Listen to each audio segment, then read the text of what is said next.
This is Sparta!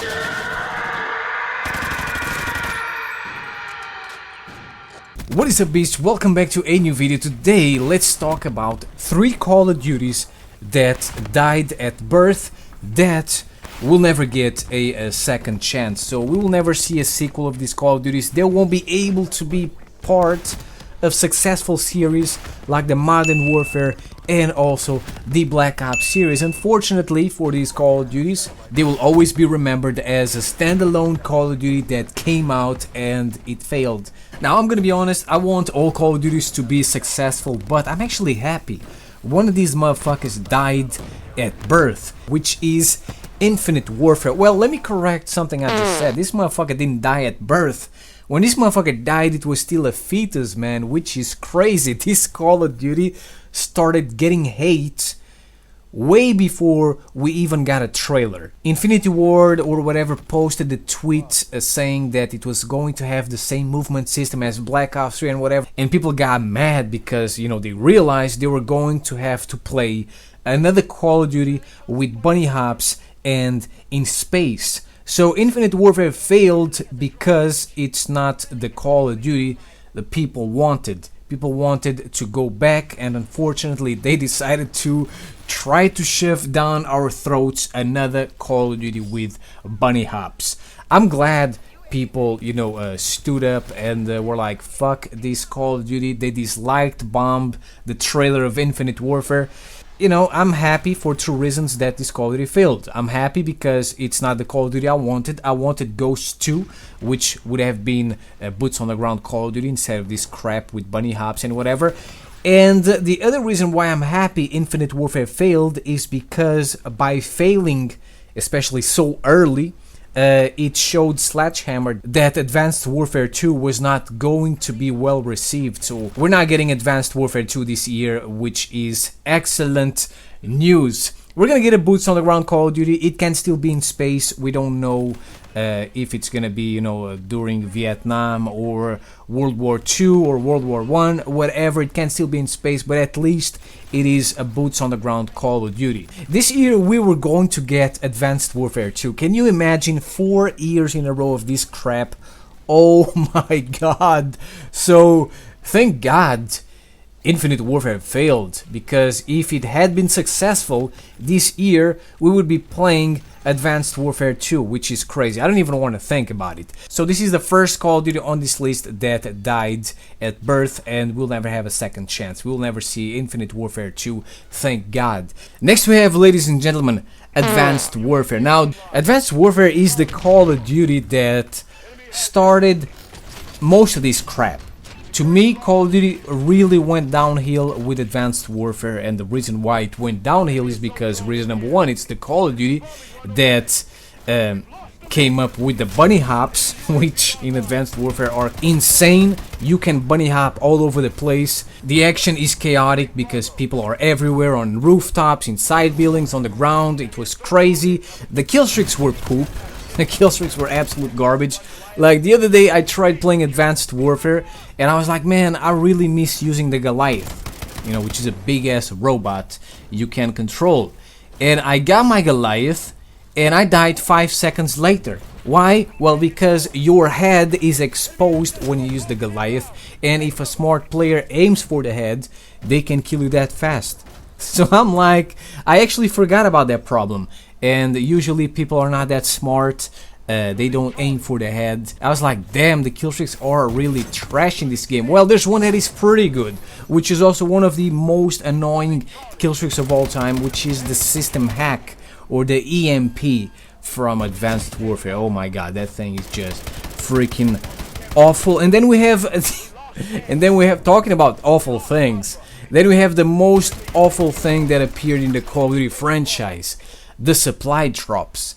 This game introduced us to these supply drops, and since then, you know, they have been in all Call of Duty games, which is crazy. I've never bought a supply drop with real money. Usually the supply drops I get is by, you know, playing the game, and because of that I never get cool stuff. I just get shit. So, you know, playing Advanced Warfare was also a freaking chore if you didn't have the guns from the supply drops, and that's another reason why people didn't like this game. Because if you wanted to do well, you had to have a Ball Obsidian Steed, a Ball Inferno, a freaking AS-M1 Speakeasy, or something like that. My best gun in Advanced Warfare was an enlisted AK-12.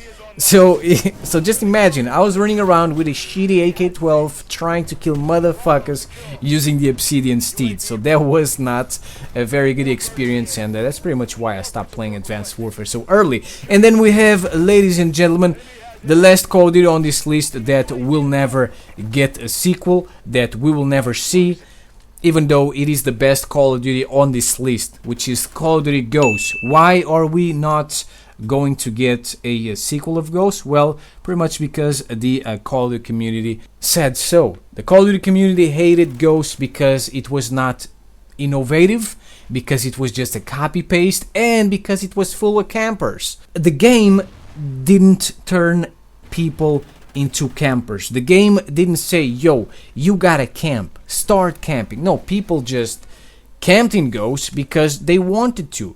Ghosts was not as bad as people preached. Ghosts brought a lot of new, you know, little changes to the table, let's say. So one thing I liked a lot about Ghosts was the prestige system. I never won a prestige because I don't want to lose my shit, and because I don't care about a number. But Ghosts really made it fun because your prestige equaled a new character. So you had 10 characters, you had to max out the first character to be prestige 1, then you had to buy the second character, max that one out, then move on character after character. But if you wanted to, you could use your character from the first prestige.